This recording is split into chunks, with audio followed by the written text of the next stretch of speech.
Capítulo 20 Reencontro. A noite ia avançada, mas o nosso instrutor, vagueando o olhar em torno, parecia consultar a paisagem externa, ensimesmado, pensativo.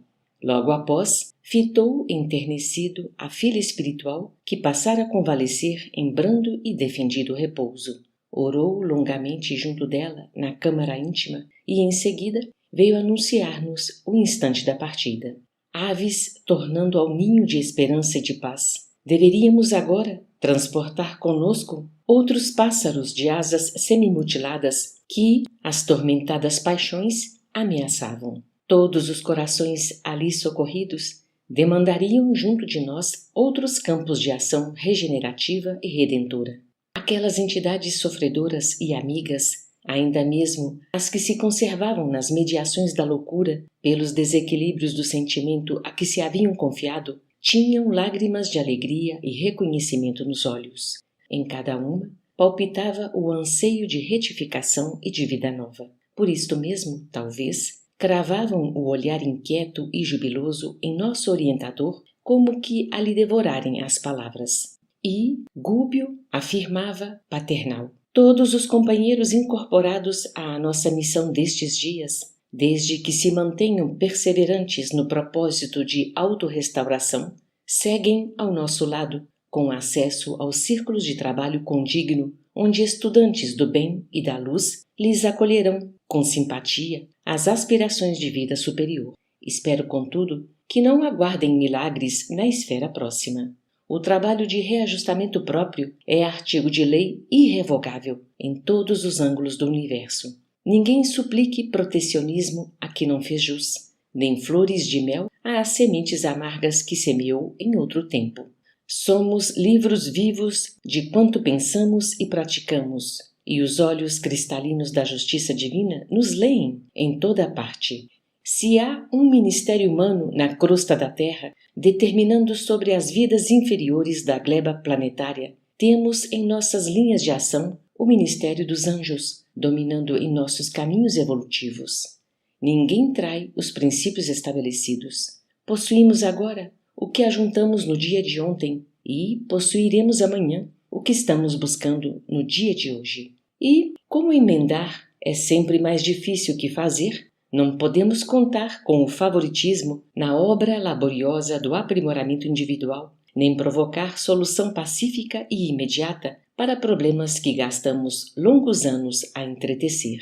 A prece ajuda, a esperança balsamiza, a fé sustenta, o entusiasmo revigora, o ideal ilumina, mas o esforço próprio na direção do bem é a alma da realização esperada.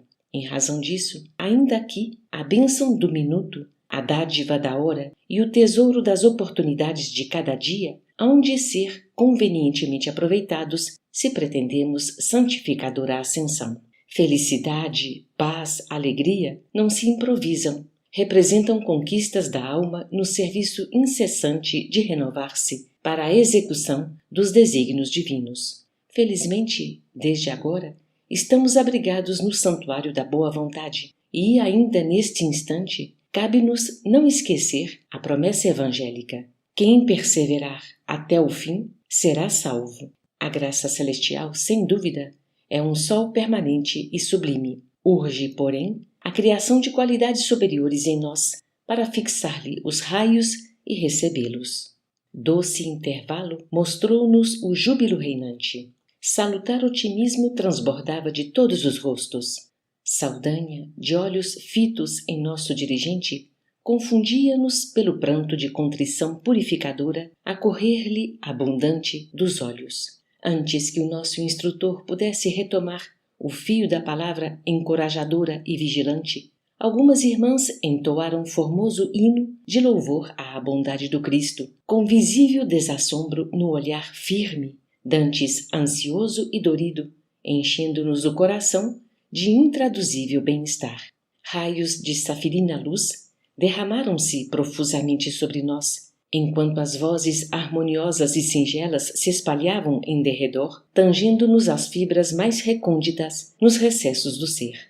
Terminado o cântico melodioso e tocante que nos recordava os pensamentos sublimes do inesquecível Salmo 90 de Davi, o instrutor retomou a palavra e informou que, não obstante as santificadas alegrias daquela hora, a batalha não estava finda.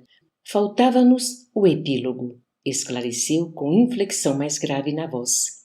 Matilde antecipara-se, de modo a esperar-nos em região intermediária, em cujo clima vibracional lhe seria possível materializar-se de novo aos olhos de todos, realizando o sonhado reencontro espiritual com o filho de outras eras que, a breve tempo, nos procuraria na condição de vingador. Evidenciando manifesta preocupação no olhar muito lúcido, o nosso orientador prosseguiu esclarecendo que Gregório, ciente das novidades havidas no drama de Margarida e informado acerca da renovação de muitos companheiros e colaboradores dele, agora francamente inclinados ao bem, entediados da ignorância e do ódio, da perversidade e da insensatez, se revoltara contra ele, gúbio, dispondo-se a buscá-lo para um ajuste de que se julgava credor. Explicou, emocionado, que num duelo espiritual como aquele a esboçar-se, esperava de todos nós o auxílio eficiente da prece e das emissões mentais de amor puro. Não deveríamos receber os doestos e insultos de Gregório por ofensas pessoais, nem levar suas atitudes à conta de maldade ou grosseria. Competia-nos observar-lhe, nos gestos de incompreensão, a dor que se lhe cristalizara no espírito oprimido e inconformado, vendo-lhe nas palavras não a maldade deliberada, mas sim a eclosão de uma revolta doentia e infeliz que não poderia prejudicar e ferir senão a ele próprio. O pensamento é uma força vigorosa comandando os mínimos impulsos da alma, e se nos entregássemos à reação espiritual, armada de ódio ou desarmonia, pactuaríamos com a violência, impedindo não só a manifestação providencial de Matilde, a benfeitora, mas também a renovação de Gregório, que guardava a inteligência centralizada no mal. Emissões de mágoa ou revide colocar-nos-iam em trabalho contraproducente. As vibrações de amor fraternal, quais as que o Cristo nos legou, são as verdadeiras energias dissolventes da vingança, da perseguição, da indisciplina, da vaidade e do egoísmo que atormentam a experiência humana.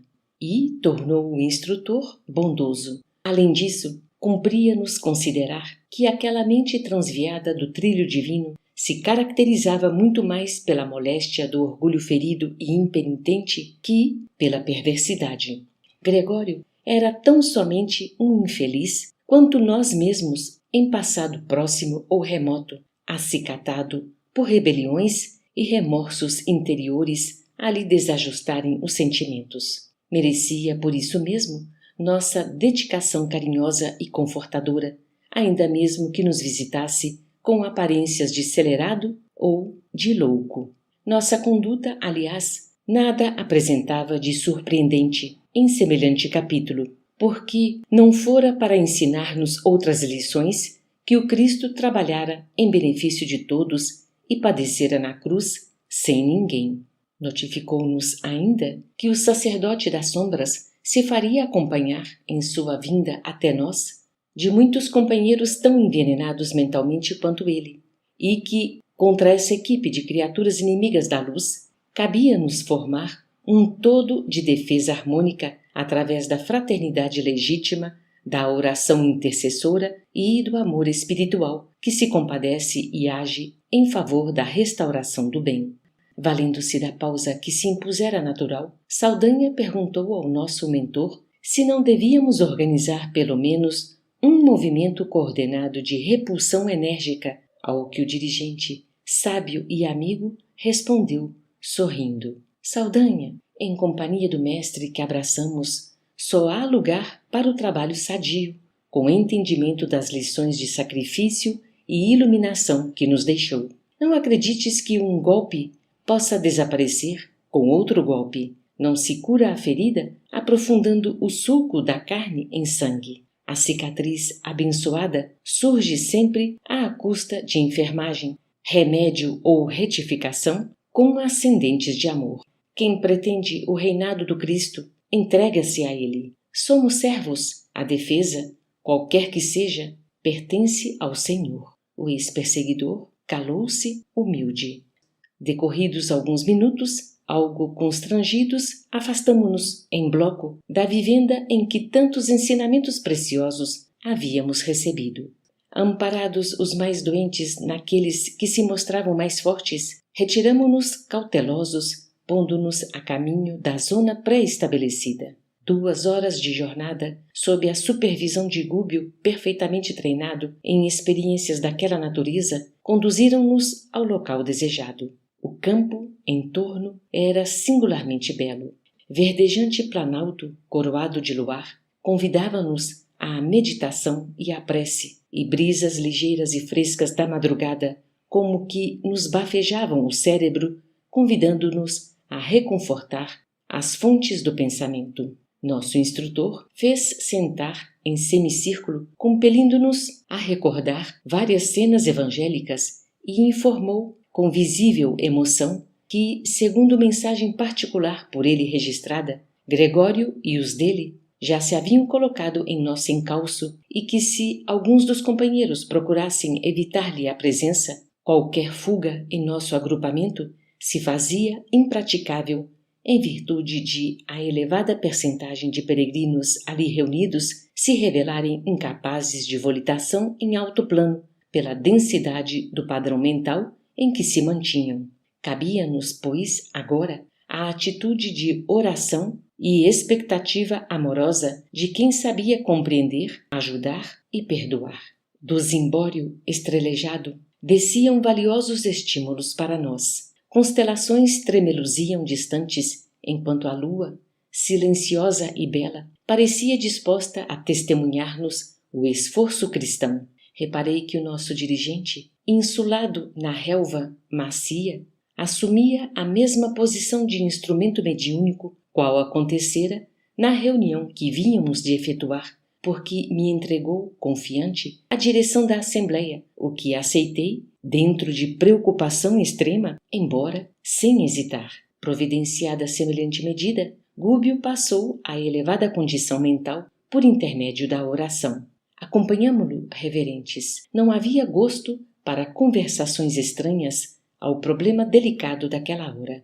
Demorávamo-nos em observação expectante, quando o ruído longínquo nos anunciou a alteração dos acontecimentos. O instrutor, não obstante palidíssimo, dando-nos a ideia de que já se achava em comunicação com entidades superiores e imperceptíveis ao nosso olhar, mais uma vez, nos exortou ao silêncio, à paciência, à serenidade e à prece, recomendando-nos seguir todos os fatos sem revolta, sem mágoa e sem desânimo. Não foi preciso esperar muito. Alguns minutos se desdobraram apressados e Gregório, com algumas dezenas de assalariados, surgiu em campo, investindo-nos com palavrões que se caracterizavam pela dureza e violência. Os recém-chegados apareceram acompanhados de grande cópia de animais, em maioria monstruosos.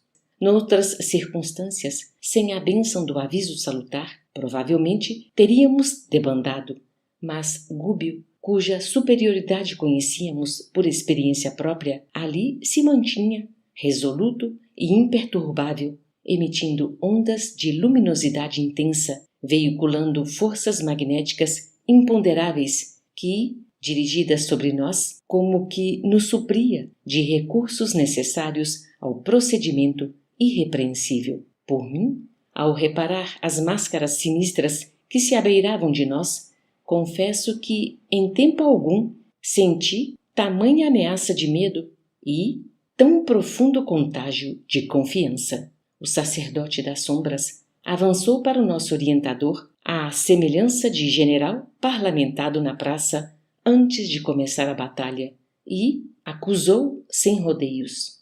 Miserável hipnotizador de servos ingênuos, onde se alinham tuas armas para o duelo desta hora?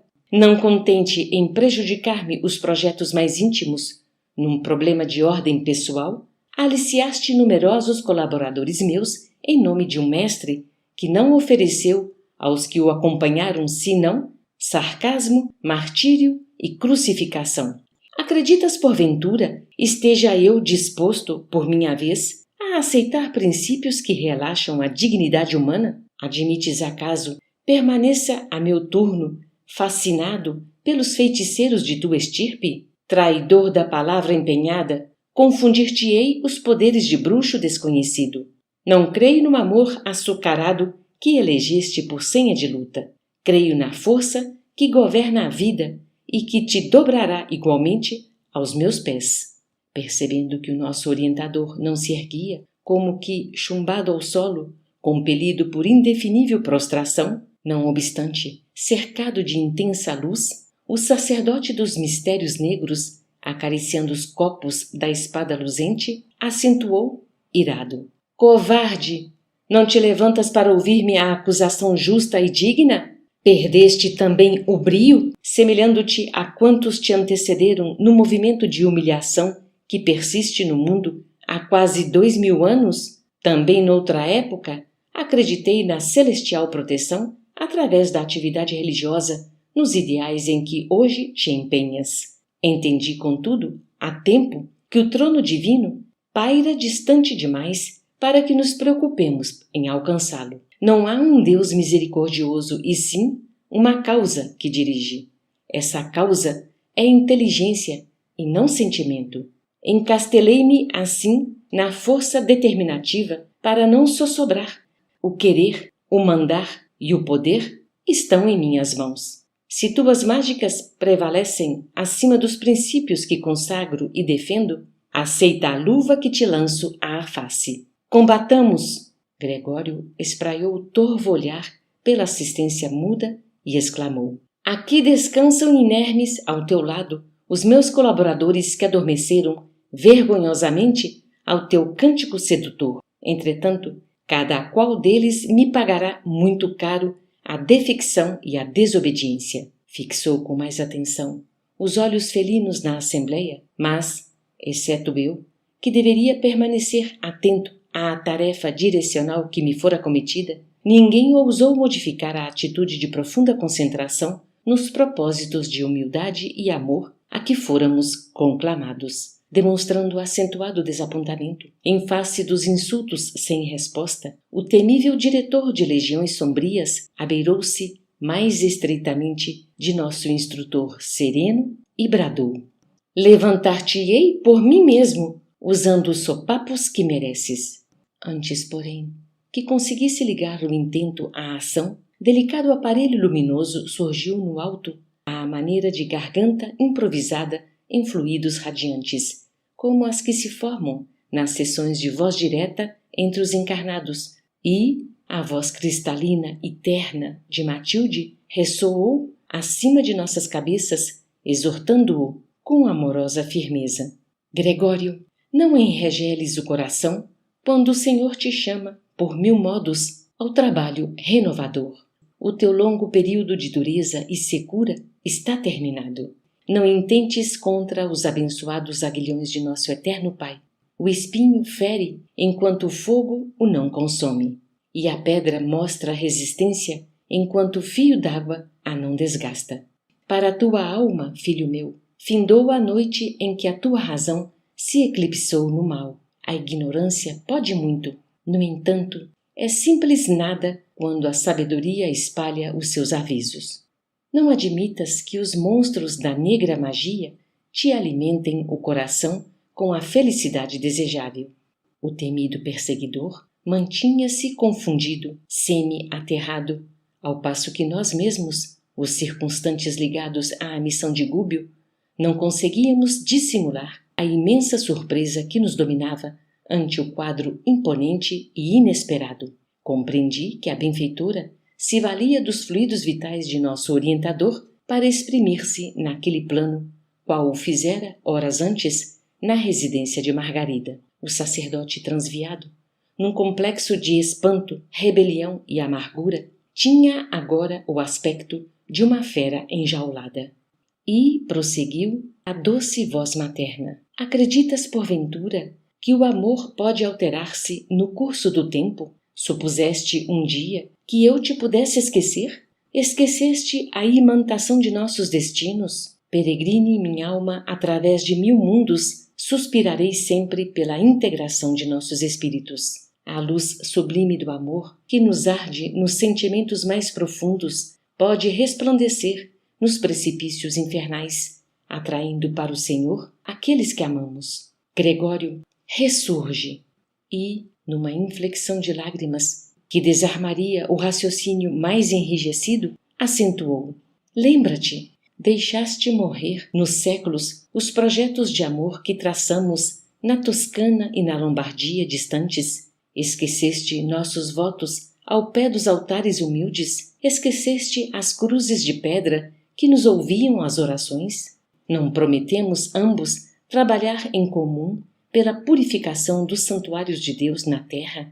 Sempre grande e belo no combate à política vernal dos homens, cristalizaste na mente os desvarios do orgulho e da vaidade adquiridos ao contato de uma coroa putrescível. Afogaste ideais preciosos na corrente de ouro mundano e perdeste a visão dos horizontes divinos, mergulhando-te na sombra dos cálculos pela extensão do império de teus caprichos. Incensaste a grandeza dos poderosos do mundo em desfavor dos humildes, incentivaste a tirania espiritual, crendo-te possuidor de autoridade infalível, e supunhas que o céu, além da morte, nada mais fosse que simples cópia dos tribunais e das cortes da terra. Tremendos desenganos surpreenderam-te o despertar e, embora humilhado e padecente, coagulaste os pensamentos no ácido venenoso da revolta e elegeste a escravização das inteligências inferiores por única posição digna de conquistar. Durante séculos, tem sido apenas rude disciplinador de almas criminosas e perturbadas que o túmulo encontrou na imprudência e no vício. Não te doerá, porém, filho meu, a triste condição de gênio desprezível? Semelhante pergunta não morre sem resposta. Falam por ti o imenso tédio do mal e a profunda solidão interior que presentemente te invadem as horas. Aprendeste com infinito desapontamento que os tesouros divinos não repousam em frias arcas de valores amoedados, e sabes agora que Jesus dispõe de escasso tempo para frequentar basílicas suntuosas, não obstante respeitáveis, porque da escura senda humana emergem soluços de peregrinos sem luz e sem lar, sem arrimo e sem pão. Via-se que a benfeitora, quase asfixiada pela emoção, apresentava enorme dificuldade para continuar, mas, após longa pausa, que ninguém ousou interromper, prosseguiu, comovida.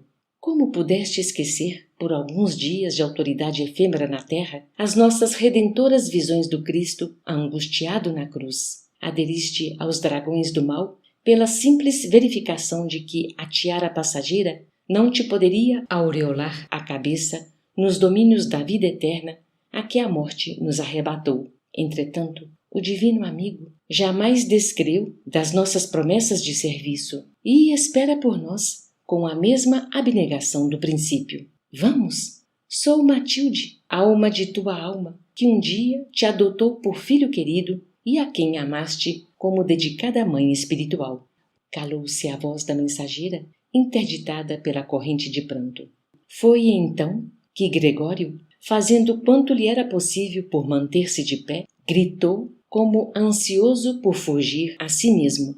Não creio, não creio, estou só, consagrei-me ao serviço das sombras e não tenho outros compromissos. Transbordava-lhe da voz menos altiva um tom de pavor indescritível. Parecia disposto à fuga, francamente transformado, mas, ante a assembleia estática e silenciosa, mantinha-se magnetizado pela palavra da benfeitora, que se fazia ouvir, austera e doce, bela e terrível, escalpelando-lhe a consciência. Espraiou o olhar de leão ferido através de todos os ângulos do campo que nos situava e, sentindo-se no centro de quantos assistiam ali atônitos à cena inesperada, exteriorizou na expressão fisionômica todo o desespero extremo que lhe vagava n'alma, arrancou a espada da bainha e bradou encolerizado: vim para combater, não para argumentar. Não temo sortilégios.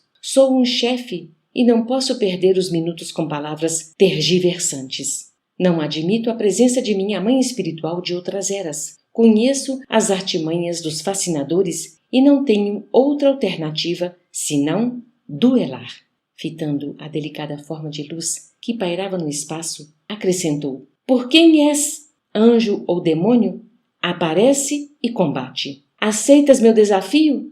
Sim, respondeu Matilde com ternura e humildade. Tua espada, trovejou Gregório, arquejante. Vê-la-ás dentro em breve. Após alguns momentos de ansiosa expectativa, apagou-se a garganta luminosa que brilhava sobre nós, mas leve massa radiante e disforme surgiu, não longe, à nossa vista. Compreendi que a valorosa emissária se materializaria ali mesmo, utilizando os fluidos vitais que o nosso orientador lhe forneceria. Júbilo e assombro dominavam a assembleia. Em poucos instantes, erguia-se Matilde a nosso olhar, de rosto velado por véu de gaze tenuíssima. A túnica alva e luminescente, aliada ao porte esguio e nobre, sob a aureola de safirina luz de que se tocava, traziam à lembrança alguma encantada Madonna da Idade Média em repentina aparição. Adiantava-se, digna e calma, na direção do sombrio perseguidor. Todavia, Gregório, perturbado e impaciente, atacou-a de longe e empunhou a lâmina em riste, exclamando resoluto: às armas! Às armas! Matilde estacou, serena e humilde, embora imponente e bela, com a majestade de uma rainha coroada de sol. Decorridos alguns instantes ligeiros, movimentou-se novamente e, alçando a destra radiosa até ao coração, caminhou para ele, afirmando em doce voz e terna: eu não tenho outra espada, senão a do amor com que sempre te amei. E, de súbito, desvelou o semblante vestalino, revelando-lhe a individualidade num dilúvio de intensa luz. Contemplando-lhe, então, a beleza suave e sublime, banhada de lágrimas, e sentindo-lhe as irradiações enternecedoras dos braços que agora se lhe abriam, envolventes e acolhedores, Gregório deixou cair a lâmina acerada e, de joelhos, se prosternou, bradando: mãe, minha mãe, minha mãe! Matilde enlaçou-o e exclamou: meu filho, Deus te abençoe, quero-te mais que nunca. Verificara-se ali, naquele abraço, espantoso choque entre a luz e a treva não resistiu. Gregório, como que abalado nos refolhos do ser, regressara à fragilidade infantil, em pleno desmaio da força que o sustinha. Finalmente, iniciara sua libertação. A benfeitora, enlevada, recolhera-o enlanguescido nos braços, enquanto numerosos membros da sombria falange fugiam espavoridos. Matilde, vitoriosa, agradeceu em palavras que nos faziam vibrar as fibras mais recônditas da alma e, em seguida, confiou aos nossos cuidados o filho vencido, asseverando-nos que o abnegado Gúbio se encarregaria de guardar por algum tempo aquele que ela considerava o seu divino tesouro. Após abraçar-nos, generosa, desmaterializou-se ao nosso coro de hosanas a fim de seguir, de mais longe, a preparação do futuro glorioso. Refez-se o nosso orientador, reintegrando-se em nosso grupo de serviço. Edificado, feliz, Gúbio sustentou Gregório, inerte nos braços, à maneira do cristão fiel que se orgulha de suportar o companheiro menos feliz. Orou, cercado de claridade santificante, arrancando-nos lágrimas irreprimíveis de alegria e reconhecimento, e depois, ante a paz que se estabelecera, triunfante e ditosa, deu por finda a nossa tarefa, dispondo-se a guiar a heterogênea, mas expressiva coletividade de novos estudantes do bem, recolhidos nos trabalhos de salvação de Margarida, até a importante e abençoada colônia de trabalho regenerador. Surgira para mim a despedida. Tinha meus olhos úmidos de pranto. O instrutor abraçou-me e, retendo-me junto do coração, falou bondoso. Jesus te recompense, filho meu, pelo papel que desempenhaste nesta jornada de libertação. Nunca te esqueças de que o amor vence todo o ódio e de que o bem aniquila todo o mal. Quis responder, esclarecendo que somente a mim, discípulo inábil, cabia o dever de gratidão. Todavia, incoercível emotividade prendeu-me à voz. O orientador, no entanto, leu-me no olhar os sentimentos mais profundos e sorriu em retirada. Eloy também rumou para longe em busca de outros setores. E, voltando, sozinho, ao meu domicílio espiritual, roguei, chorando: Mestre de bondade infinita, não me abandones. Ampara-me a insuficiência de servo imperfeito e infiel. Em torno reinava insondável e sublime silêncio, mas, enquanto o horizonte se tingia de rubro, preludiando a festa da aurora, a estrela matutina brilhava, tremeluzindo aos meus olhos, qual celeste resposta de luz. Fim.